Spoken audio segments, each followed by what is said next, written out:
Good morning, 11th class. Today we are going to start the new topic, that is auxiliaries to trade, and this is the last topic of chapter 1.2.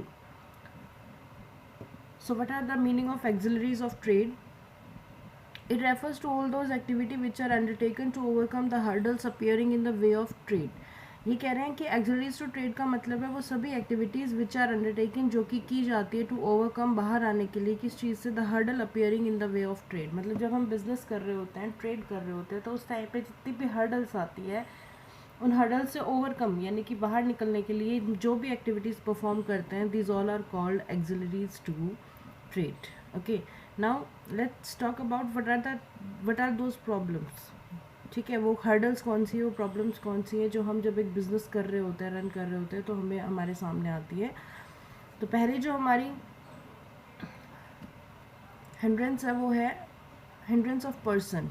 ठीक है, यानी कि एक आदमी से दूसरे आदमी तक जो है वो क्या करना है, सामान को पहुंचाना, प्रोड्यूसर से कंज्यूमर तक लेके जाना, तो उसके लिए क्या है, मिडल मैन। दूसरी है हिंड्रेंस ऑफ प्लेस, क्योंकि production and consumption place are also far away from each other, so for that we are using solution क्या है उसका, transport. Hindrance of time, time के लिए क्या है, वेयर हाउसिंग। रिस्क के लिए इंश्योरेंस, फाइनेंस के लिए बैंकिंग, इंफॉर्मेशन के लिए advertising. Now we are going to study in detail about these solutions. So how middleman will help, transport will help, warehousing will help us to remove all the hurdles from the running of business. So let's start with the middleman.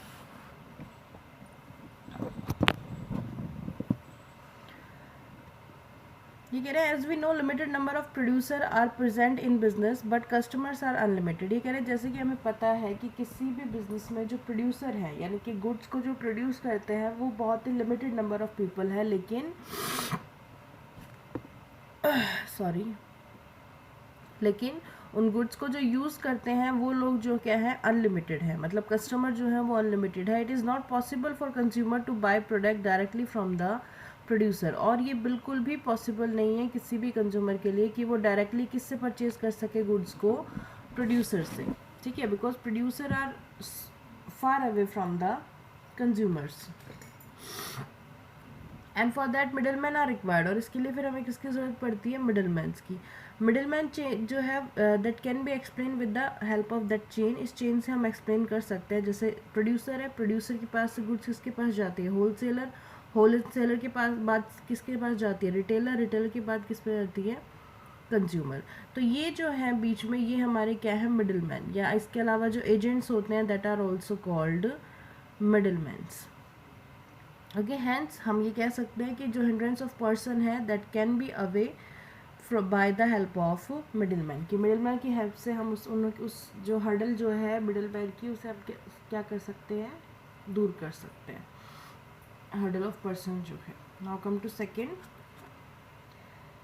That is transportation और communication. Okay, transport और communication किस तरह से help करती है। देखिए, ये कह रहे हैं producer and consumer are far away from each other geographically. ये कह रहे हैं कि अगर हम जोग्राफिकली चेक करें तो हमारे जो प्रोड्यूसर और कंज्यूमर है वो एक दूसरे से बहुत दूर होते हैं। मतलब जो चीज़ें प्रोड्यूस करते हैं वो प्रोड्यूसर हैं और जो यूज़ करते हैं वो कंज्यूमर है, और ये दोनों कभी भी पास पास नहीं होते। या फिर आप कह सकते हो हर एक कंज्यूमर जो प्रोडक्शन प्लेस है उसके पास नहीं होता है। जोग्राफिकली वो क्या होता है, एक दूसरे से काफ़ी दूर होते हैं। So there is one hindrance is transportation of goods from production place to consumption place. तो ये कह रहे हैं कि दूसरी प्रॉब्लम क्या आती है कि आप प्रोडक्शन प्लेस से कंजम्पशन प्लेस तक गुड्स को लेके कैसे जाए। ठीक है, क्योंकि प्रोड्यूस तो आपने कर लिया एक जगह पे, लेकिन उन्हें लेके कहाँ जाना पड़ेगा आपको, कंजम्पशन प्लेस पे, जहाँ पे कंज्यूमर उन्हें क्या करेंगे, यूज़ करेंगे। And for this elimination of this hindrance can be done with the help of transport. ये कह रहे हैं कि ट्रांसपोर्ट की हेल्प से जो है हम ये काम कर सकते हैं। ट्रांसपोर्ट का मतलब आप various type of road transport देखते हो, एयर ट्रांसपोर्ट देखते हो, रेल ट्रांसपोर्ट देखते हो, ठीक है, वाटर ट्रांसपोर्ट देखते हो। ये सभी ट्रांसपोर्ट जो है वो यूज़ किए जाते हैं ताकि गुड्स को प्रोडक्शन प्लेस से कंजम्पशन प्लेस तक ले जाया जा सके। इसके अलावा एक सेकेंड जो हिंड्रेंस है वो आती है परचेज एंड, कि purchaser and the producer are scattered. Scattered का मतलब फैले हुए हैं, दूर दूर है। परचेज़र जो है वो अलग जगह होते हैं और जो प्रोड्यूसर होता है यानी कि जो गुड्स को प्रोड्यूस करते हैं वो अलग जगह पे होते हैं। तो दूसरी जो प्रॉब्लम आती है वो ये है that how to finalize the deal, कि डील जो हम करना चाहते हैं या जो परचेज़र या बायर जो है जब वो प्रोड्यूसर से ख़रीदना चाहता है तो वो डील कैसे फाइनलाइज करे, ठीक है, of sale and purchase. So this can be solve with the help of communication. Communication यानी कि जैसे टेलीफोन है, लेटर है, मेल है, ये सारे क्या है, means of communication, modern means of communication, और इनका यूज़ करते हुए हम क्या कर सकते हैं, इस कम्युनिकेशन की जो प्रॉब्लम है उसको भी सॉर्ट आउट कर सकते हैं। मतलब डील कैसे करनी है, एक दूसरे को इन्फॉर्म कैसे करना है, फाइनलाइज कैसे करनी है चीज़ें, वो हम मीन्स ऑफ कम्युनिकेशन की हेल्प से कर सकते हैं। तो this is the use of transportation and communication. Now come to third one, that is warehousing. Next sentence is how to store the goods for long duration. ये कह रहे हैं कि दूसरी जो नेक्स्ट प्रॉब्लम आती है वो आती है कि गुड्स को स्टोर कैसे रखा जाए, ठीक है, काफ़ी लंबे टाइम तक, लॉन्ग ड्यूरेशन के लिए। अच्छा, क्यों स्टोर करना है? Because usually the production time and consumption time of goods are different. क्यों? क्योंकि हमें पता है कि नॉर्मली क्या होता है, जो प्रोडक्शन टाइम और कंजम्पशन टाइम होता है वो बिल्कुल डिफरेंट होता है गुड्स का, ठीक है। ये ज़रूरी नहीं है कि सारी गुड्स आज अगर प्रोड्यूस हो रही है तो कल ही कंज्यूम हो जाएंगी। जैसे कि हम बात करें, यहाँ पे एक एग्जांपल मैंने लिखा हुआ है आपको शुगर का, कि शुगर जो है वो प्रोड्यूस कब होती है, फ्रॉम नवंबर टू मार्च, ठीक है। नवंबर टू मार्च मंथ तक हम क्या करते हैं, शुगर जो है वो प्रोड्यूस की जाती है मिल्स, जो शुगर मिल्स होती हैं उनके थ्रू, लेकिन it consumes take place throughout the year, लेकिन ये पूरे साल कंज्यूम की जाती है, यानी कि लोग जो है वो पूरे साल शुगर को क्या करते हैं, कंज्यूम करते हैं। एंड ये प्रॉब्लम कि इसको पूरे साल तक स्टोर कैसे करके रखना है, this problem can be solve with the help of warehousing. Different type of warehousing आप कह सकते हो। वेयर हाउसिंग जो है वो स्टोरेज हाउस होते हैं, जहाँ पे हम गुड्स को according to their quality, according to their कह सकते हो नेचर, की भाई किस तरह का गुड्स है, किस तरह का टेम्परेचर चाहिए होगा वहाँ पे आपको, उस तरह का टेम्परेचर क्रिएट करके वेयर हाउसेज में हम उन गुड्स को लॉन्ग टाइम तक क्या कर सकते हैं, सेव करके या स्टोर करके रख सकते हैं। तो this is the hurdle that how to store the goods, and this can be removed with the help of warehousing. Now come to next, that is insurance.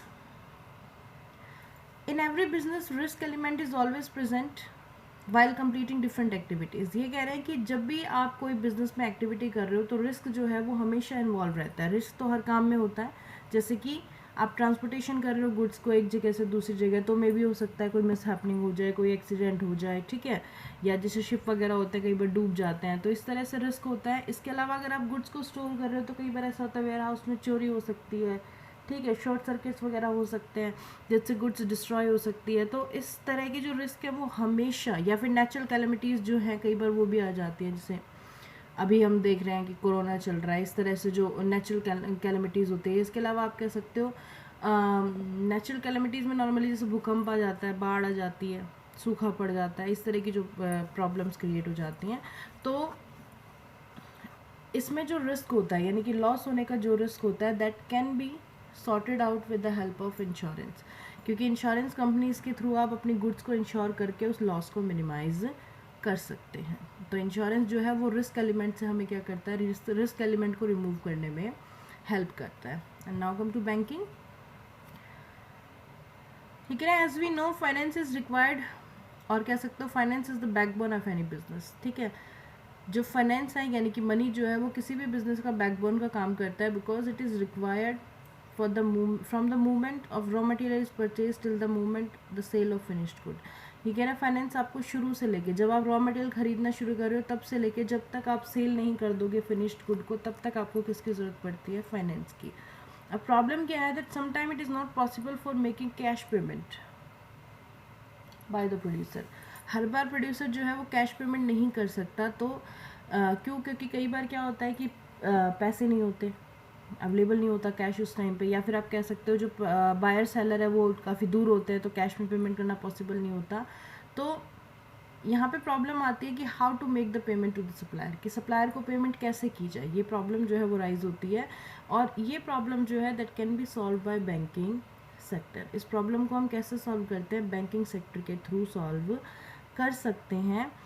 क्यों? क्योंकि बैंकिंग सेक्टर जो है वो हेल्प करता है किस चीज़ में, ड्राफ्ट्स को इशू करने में, चेक को इशू करने में, लेटर ऑफ क्रेडिट जो है उसे इशू करने में, ऑनलाइन पेमेंट बना सकता है।